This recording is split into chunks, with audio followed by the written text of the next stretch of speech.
We're making vanilla cake. I'm wearing a dress, sun's shining, and grapes this morning. It's gonna be a great day.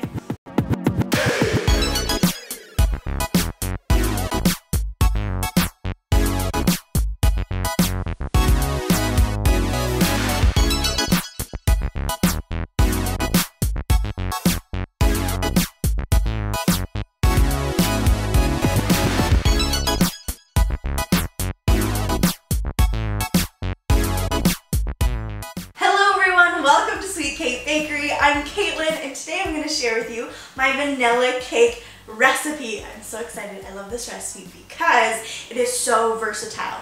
If you have an incredible vanilla cake recipe and an incredible chocolate cake recipe, you have the basics to do incredible things in the kitchen. It's just an incredible day. How many times can I say incredible?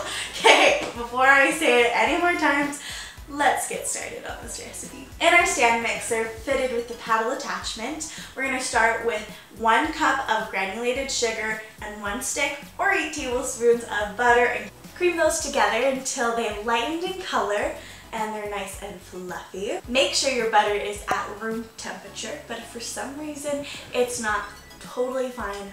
We're very busy these days. Just pop it in the microwave for 10-second bursts, flipping it over each time until it's nice and soft. Time to add our eggs, but the question really is it actually important to add your eggs one at a time? Yes. If we overload our butter and sugar at this point, the emulsion will break. Trust the process and make sure to take breaks to scrape down your bowl. These baking basics are the key to success with your baked goods. Once the vanilla is all incorporated, put your mixer on high and let those ingredients incorporate as much air as they can. This will aid in a light and fluffy cupcake.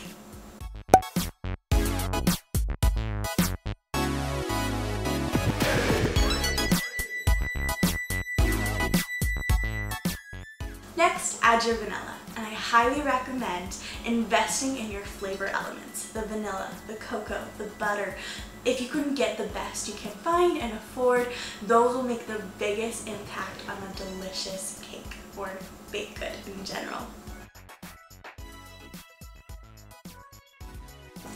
Next, we have our dry ingredients. We're going to start with 1.5 cups of flour, 1 teaspoon baking powder, 1/2 teaspoon salt.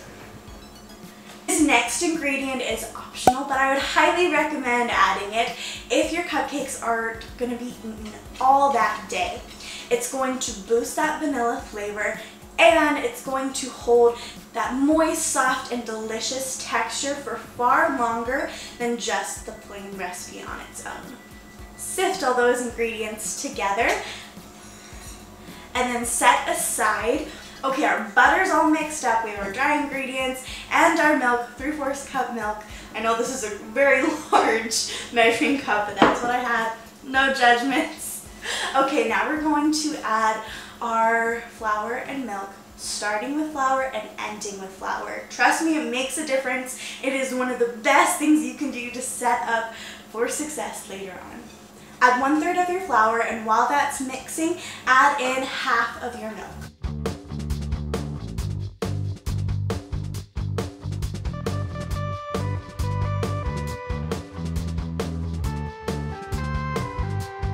Careful not to overmix your batter. When we overmix, we overdevelop that gluten, which is the incomplete protein found in flour, and this will cause your cupcake to become really tough and dry. I want you to pay special attention to the texture of this cake batter. If you remember from my chocolate cake recipe, that recipe which was much thinner.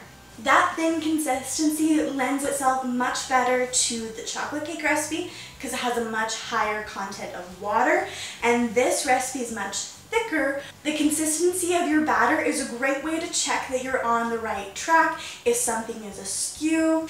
Today I'm going to use this cake batter for some vanilla cupcakes, but you can also use this batter. It's great for cake layers. I would double this recipe for 3 6-inch cake pans that are 2 inches in height. triple it for an 8-inch and quadruple it for a 10-inch. 3 pans, 2 inches in height as well. I'm going to use my handy dandy ice cream scooper. Scoop it so it's just barely overfilled and pop it right in there. This cake recipe is a perfect basic to have in your repertoire because you can do so much with it. Swap out white sugar for brown sugar, add some cinnamon, and you have the basics for an awesome churro cupcake. Add a couple more egg yolks and turn it into yellow cake. Or maybe even toss in your favorite sprinkles and some almond extract, and you have a delicious funfetti cake. The sky's the limit with this recipe. Pop your cupcakes in the oven, set at 325 convection. Let them bake for about 15 to 20 minutes till they spring back to the touch or a toothpick comes out clean.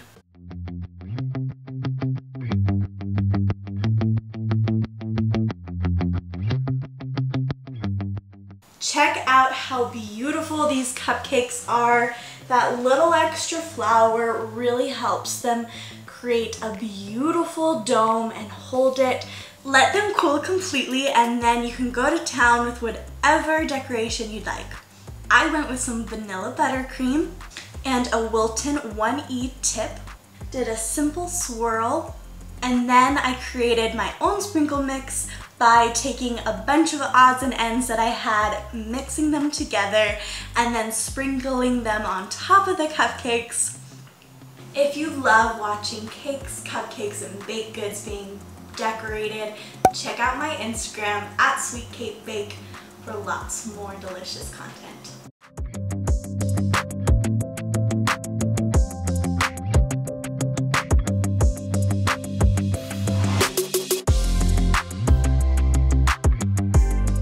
Thank you so much for watching. It was such a joy to bake with you. If you end up making this recipe, please tag me on Instagram at @sweetcakebake. I would absolutely love to see your baking creations. Until next time, bye!